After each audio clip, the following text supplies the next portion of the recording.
Guys आपने कभी न कभी कार्टून्स और एनिमे को तो देखा ही होगा, और अगर देखा होगा तो उनके बारे में आप जरूर अननोन फैक्ट्स जानना चाहते होंगे। तो गाइस आपके लिए आज मैं कुछ ऐसे ही अननोन और इंटरेस्टिंग फैक्ट्स को लेकर आया हूँ जिन्हें जानकर आपका माइंड ब्लोन हो जाएगा। जैसे इंडियन कार्टून कैरेक्टर्स के 4 फिंगर्स क्यों होते हैं as compare to 5 fingers of anime characters, और कार्टून और एनिमे कैरेक्टर्स हर रोज एक जैसे ऐसे ही कपड़े क्यों पहनते हैं। नंबर 16। तो गाइस चलिए इस वीडियो का स्टार्ट हम डोरेमोन के एक अननोन फैक्ट से करते हैं। तो गाइस जैसा कि आप जानते ही होंगे कि हमारे डोरेमोन के पास बहुत से फ्यूचरिस्टिक गैजेट्स हैं, जैसे कि स्मॉल लाइट, एनीवेयर डोर या फिर बम्बू कॉप्टर। सिंपली बोलो तो उसके पास गैजेट्स का खजाना है। लेकिन गाइस खजाने की भी तो कुछ न कुछ लिमिट होती है। तो हमारे डोरेमोन की गैजेट की क्या लिमिट है? तो गाइस मैं आपकी जानकारी के लिए बता दूं कि डोरेमोन के पॉकेट में टोटल 4500 गैजेट्स हैं, और वो भी कोई आम गैजेट्स नहीं बल्कि फ्यूचरिस्टिक गैजेट्स। वैसे अगर आपको डोरेमोन से कोई गैजेट मांगना होगा तो वो कौन सा गैजेट होगा मुझे आप कमेंट सेक्शन में जरूर बताना। नंबर 15। गाइस अगर आपने शिनचैन देखा होगा तो आप उसकी फैमिली को तो जरूर जानते ही होंगे।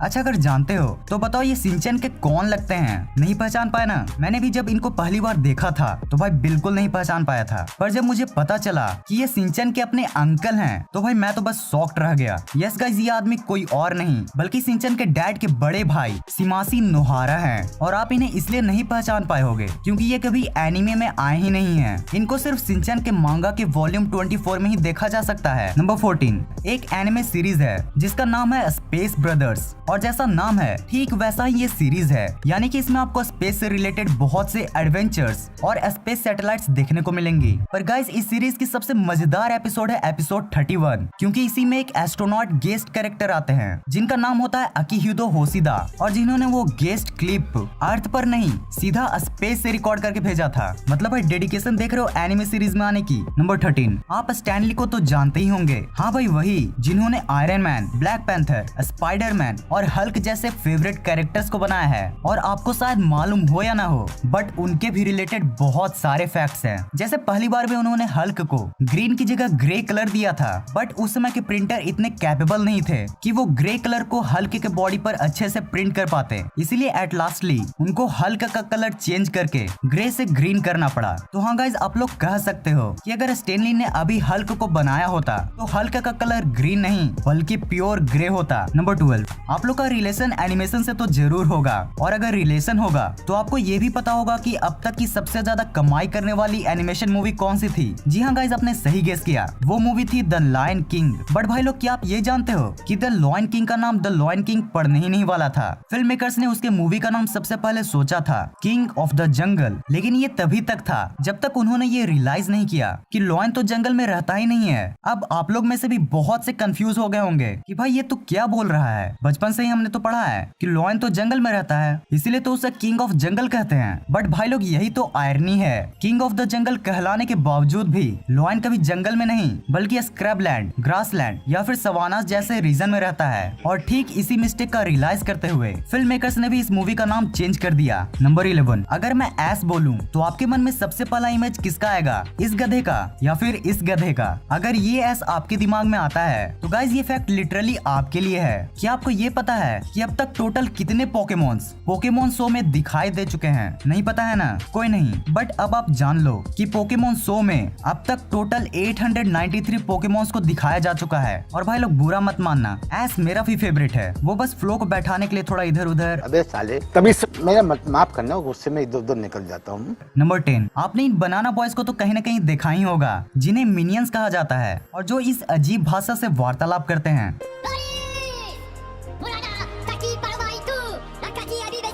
बट गाइस क्या आप जानते हो कि ये जो रैंडम वर्ड बोलते हैं ना वो कोई ऐसे ही रैंडम वर्ड नहीं है, बल्कि इन वर्ड्स का भी एक स्पेशल लैंग्वेज है जिसको इसके क्रिएटर ने इन लोगों को क्रिएट करते समय बनाया था, और वो है मिनी ओनीज, just like Japanese, Chinese etc। Number 9। आप जस्ट इमेजिन करो कि आपका क्या रिएक्शन होगा अगर आपको पता चले कि कल से आपके सिलेबस में एक नया सब्जेक्ट को ऐड किया गया है, और वो सब्जेक्ट कोई और नहीं बल्कि एनिमे है, जहाँ आपको एनिमे से कुछ चीजें सिखाई जाएंगी। अब इससे पहले कि आप ये बोलो कि कि भाई ऐसे सपने मत दिखा जो कभी पूरा ही ना हो पाए। उससे पहले मैं आपको बता दूं कि हमारे ये सपना जापान के बहुत से स्कूल में रियलिटी है। यस गाइस, वहाँ के बहुत से स्कूल्स में एनिमे को एज अ सब्जेक्ट टीच किया जाता है। नंबर 8, अगर मैं आपसे पूछूं कि आज तक आपने टोटल कितने एनिमे सीरीज और एनिमे फिल्म्स को देखा है, वैसे आप इसका जवाब कमेंट सेक्शन में जरूर बताना। हाँ, तो अब तक आपने जितने भी एनिमे क्लिप्स को देखा हो इंक्लूडिंग सीरीज एंड फिल्म्स, पर क्या आपने फर्स्ट एवर क्रिएटेड एनिमे को देखा है? अगर नहीं देखा है तो अब देख लो।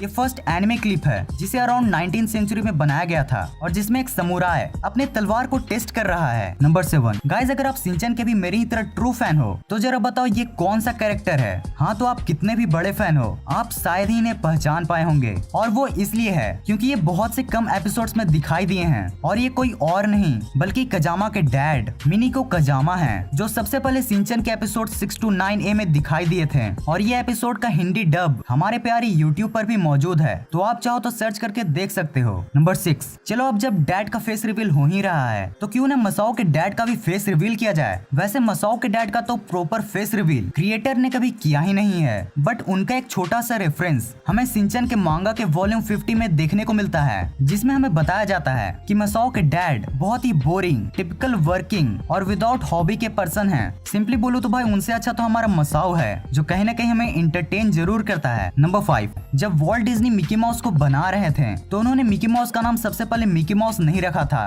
उन्होंने उसका नाम मॉर्टिमर माउस रखने का सोचा था, बट फिर उनके वाइफ के समझाने पर उन्होंने अपना ये डिसीजन चेंज किया था। और गाइज इसकी आयरनी तो देखो कि 1936 के एक मिकी माउस के एपिसोड में मॉर्टिमर माउस की एंट्री भी होती है, but as a enemy of Mickey Mouse. मतलब भाई लोग बनने चले थे नायक और बन बैठे खलनायक। नंबर 4, गाइज अगर आपने पोकेमोन को देखा है तो आपने कभी न कभी इन दो फाइटिंग पोकेमोन्स को तो जरूर देखा ही होगा, जिनका नाम है हिटमोनचैन और हिटमोनली। बट गाइज क्या आप ये जानते हो कि ये दो जो फाइटिंग पोकेमोन्स हैं उनका नाम दो ग्रेट फाइटर से लिया गया है, जिनमें सबसे पहले आते हैं ब्रूस ली और उसके बाद आते हैं जैकी चैन। आप नाम भी मिला सकते हो, हिटमोनली, ब्रूस ली, हिटमोनचैन, जैकी चैन। नंबर 3, आपने ये तो कभी न कभी सुना ही होगा कि हम जिन लोगों के साथ रहते हैं वैसे हम बन जाते हैं। और गाइज आज इस वीडियो में मैं इस अमेजिंग फैक्ट से इस बात को भी साबित कर देता हूँ। आपको शायद ही पता होगा बट जिन क्रिएटर्स ने पावरपफ गर्ल्स, डेक्स्टर्स लैबोरेटरी और जॉनी ब्रेवो जैसे शो को बनाया था वो आपस में रूममेट्स थे।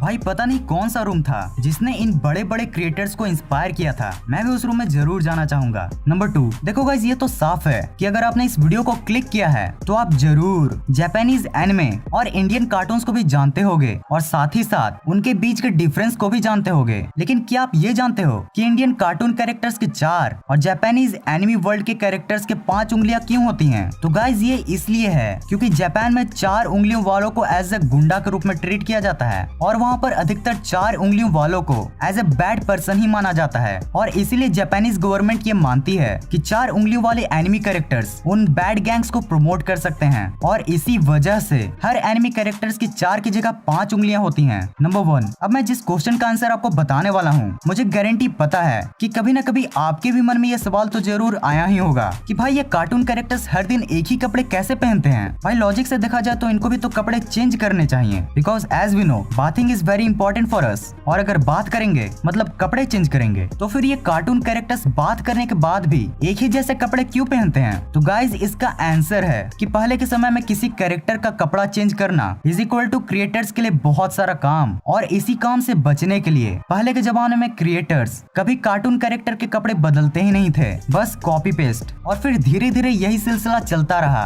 और आज के क्रिएटर्स इसे चाहे तो चेंज कर सकते हैं, but nowadays it become our tradition. तो यही होती है वीडियो खत्म। अगर आपको वीडियो देखने में मजा आया हो तो इस वीडियो को लाइक और शेयर जरूर कर देना, और अगर आपको ऐसी इंटरेस्टिंग वीडियो देखना पसंद है तो चैनल को सब्सक्राइब करके बगल वाले बेल आइकन को ऑन कर देना। इस वीडियो को पूरा एंड तक देखने के लिए thanks for watching this entire video.